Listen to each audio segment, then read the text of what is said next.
So Cramer's rule is a way of solving systems equations. I told you when we started working matrices, we were going to find some ways to make solving the 3-variable system of equations easier versus 20 minutes on a problem. I'm not saying it's, 3 seconds, but it's a lot easier than the 20 minutes.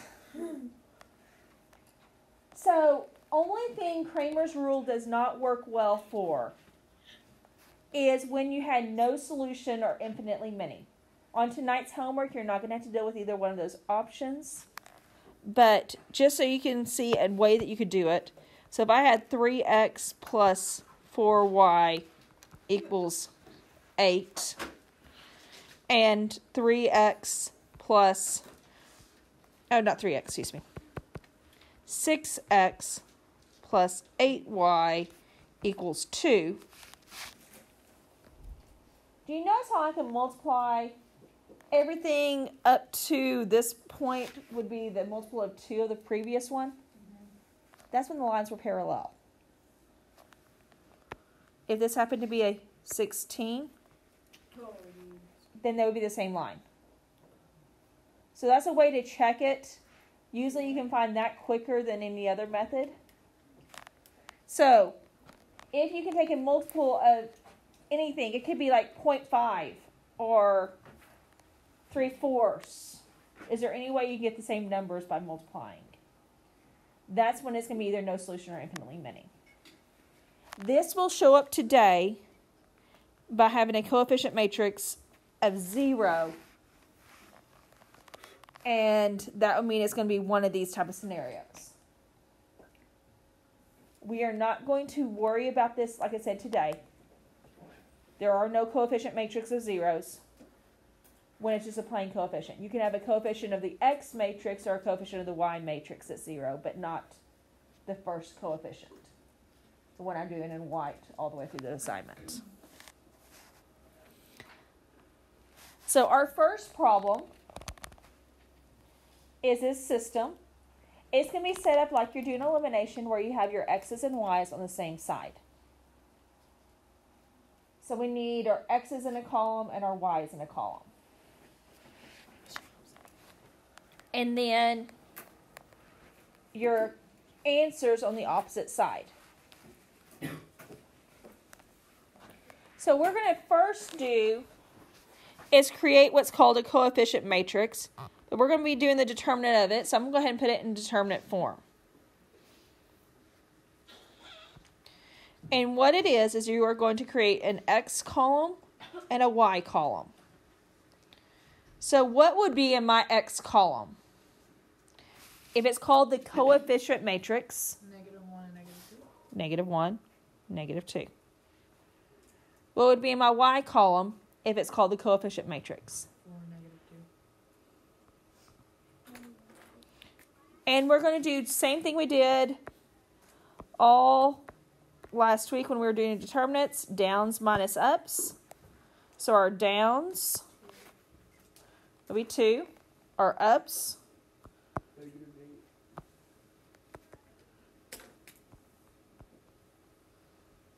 so when we do downs minus ups, we end up with 2 minus a -8. Minus a -8 is plus. So that would give us a 10.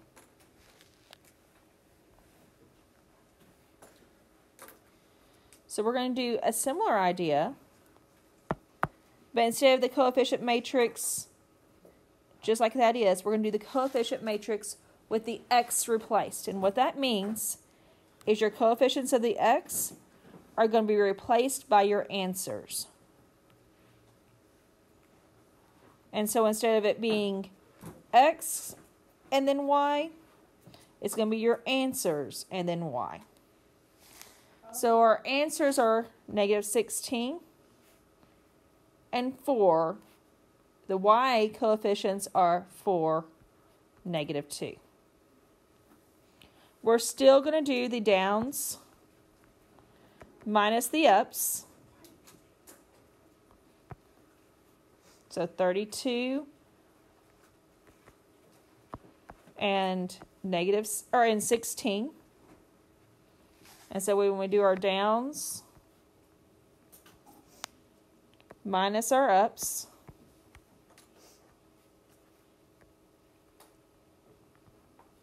we come up with an answer of 16.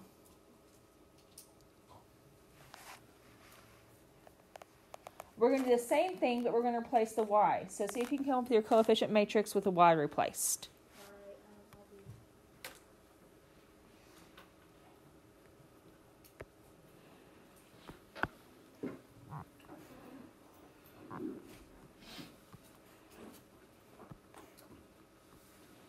Oops, I forgot the same thing I did.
Did everybody come up with a negative 36? I have a question. Yes. Why? Okay, so when we did our X's, we did the answers and then Y, but in this one, like you put X in the first column and then. Where did X go in the first one? Oh, So we we're going. put it in the same order. We put it in the same order. So it's going to go back to that original coefficient matrix, X column and Y column. We're going to replace. Let's just not use the word replace. You're going to replace your X and you're going to replace your Y. So when we had systems of equations, our answer was always in an ordered pair or an ordered triplet if it was a 3 variable. So we need to come up with our ordered pair. These numbers are not that. So when we do, to find your ordered pair, what you will end up doing is taking your coefficient matrix with the determinant of your coefficient matrix with your X replaced and dividing it by just your coefficient matrix. And this is going to give you X. And so X is 16 divided by 10. In all our problems, you notice how we cannot leave things in the format of improper fractions or decimals, so we reduce our fraction. 2, 8 over 5. And then we are going to do our y is kind of the same idea. But we're going to take our coefficient matrix as the y is replaced, determinant divided by our basic coefficient matrix. So that would be the negative 36 divided by 10, which gives us negative 18 fifths. And so our ordered pair is that 8 fifths, comma, negative 18 fifths.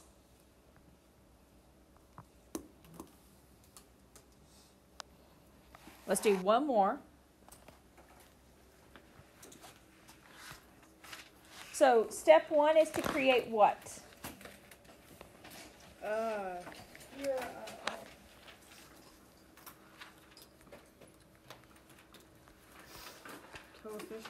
Your coefficient matrix.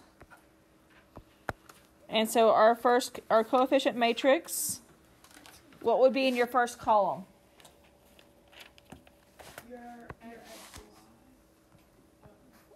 So we have our x's in the first column.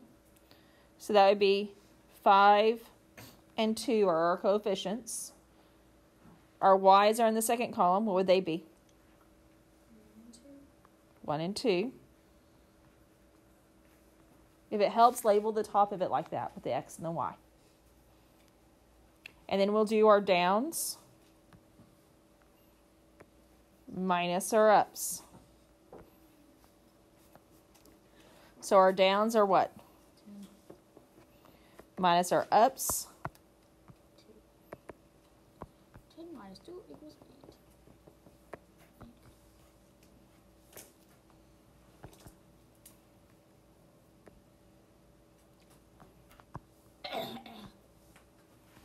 And so our coefficient matrix determinant is 8. So now we're going to do the same thing, Find x. but with x. I like this rule. I love math. It's so fun. This rule is long, but it's a lot simpler than a lot of the other ones, especially when you deal with fractions. And in Algebra 1, they keep things very simple with fractions. In Algebra 2, we start getting to more of the real-life math where fractions and decimals and crazy numbers show up. And as you get into pre-cal and calculus, they start becoming more and more realistic of type of numbers. And so finding ways to work with those crazy numbers is beneficial. And Cramer's rule will work 100% of the time. And so we're replacing our answer matrix with negative 15 and a negative 1. And the 1 and the 2 stay the same. And so we do our downs minus our ups. 13 and 0. Not 13. Multiplying. 30. Oh, my bad. Negative 30 Negative 1. and negative 1.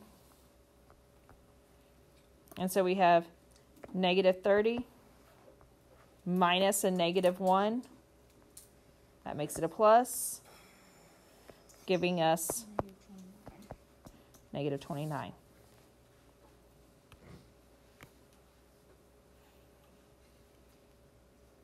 So now we're going to create it replacing which column? Y. So our x's stay in the x spot. The y's become the answers.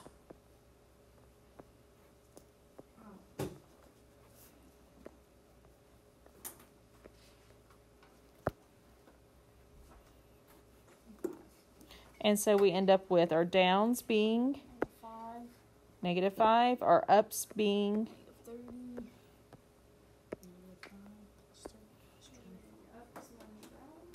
your downs minus your ups is Wow, Allison.